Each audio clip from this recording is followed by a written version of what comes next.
କଳ୍ପନା ମଣା ଭୁବନେଶ୍ୱରରୁ ମୋର ଆଜିର କବିତା। ହେ ପ୍ରଭୁ ଜଗନ୍ନାଥ, ଏମିତି ଠାକୁର ଜଗତେ ନାହିଁ, ଭାଇ ଭଉଣୀକୁ ସାଙ୍ଗରେ ନେଇ ନବ ଯୌବନ ରୂପ ଦର୍ଶନ ଦେଇ ବୁଲି ବାହାରିବେ ରଥ ଯାତରା କରି।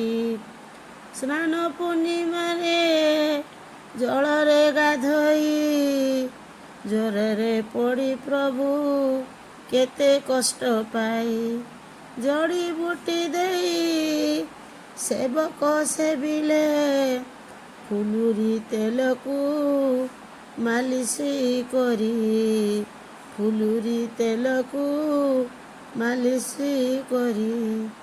ରୋଗରେ ମଳିନ ଜ୍ୟୋତି ତୁମର ଫୁଟି ଉଠେ ନବ ଯୌବନେ କାନ୍ତି।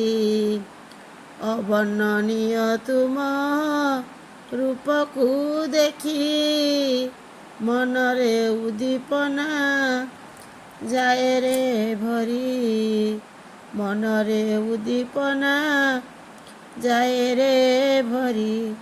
ଦ୍ୱିତୀୟ ତିଥିରେ ରଥକୁ ଆସିବେ ଛେରା ପହଁରା ପହଣ୍ଡି ବିଜେ ହୋଇ।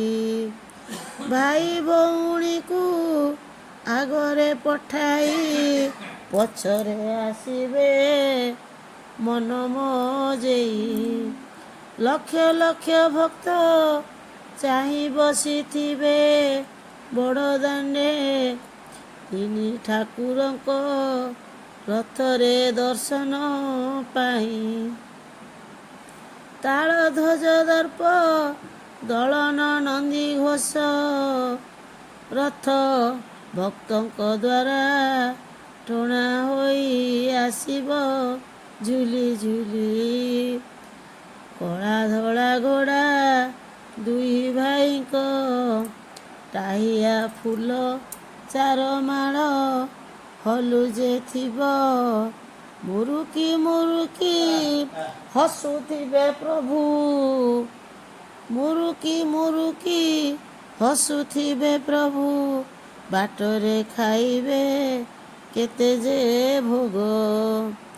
ବରଷକେ ଥରେ ଗୁଣ୍ଡିଚା ମନ୍ଦିର ବୁଲି ଯିବାକୁ ବାହାରନ୍ତି ଭାଇ ଭଉଣୀ। ଲକ୍ଷ୍ମୀକୁ ସଙ୍ଗରେ ନ ନେଇ ଯାଆନ୍ତି, ଆପତ୍ତି କରନ୍ତି ତାଙ୍କ ସାନ୍ତାଣୀ। ରତ୍ନବେଦୀରେ ଦର୍ଶନ କରିଲେ କୋଟି ଜନ୍ମର ପାତକ ହୁଅଇ ଦୂର। ପ୍ରଭୁଙ୍କ ସ୍ୱାଦିଷ୍ଟ ଭୋଜନରେ ମନ ନ ଅବତାର ଭଳି କି ଭଳି ଦର୍ଶନ। ହେରା ପଞ୍ଚମୀରେ ଲକ୍ଷ୍ମୀ ମା ରଥ କାଠ ଭାଙ୍ଗି କାଳିଆ ସାନ୍ତକୁ ଡାକି ଆସନ୍ତି। ବାହୁଡ଼ା ବେଳକୁ ମାଉସୀ ମାର ପୋଡ଼ ପିଠା ଭୋଗ ଖାଇ ଯେଥାନ୍ତି। ରଥ ପରେ ସୁନାବେଶ ଅଧରପଣା ନୀଳାଦ୍ରି ବିଜେ ଦିନ ରସଗୋଲା ଦେଇ ଲକ୍ଷ୍ମୀ ମାତାଙ୍କ ରାଗ କରନ୍ତି ତୋଷ। ନୀଳାଦ୍ରି ବିଜେ ଦିନ ରସଗୋଲା ଦେଇ ଲକ୍ଷ୍ମୀ ମାଙ୍କ ରାଗ କରନ୍ତି ତୋଷ। ଜୟ ଶ୍ରୀ ଜଗନ୍ନାଥ, ଜୟ ଜଗନ୍ନାଥ ସ୍ୱାମୀ କି ଜୟ।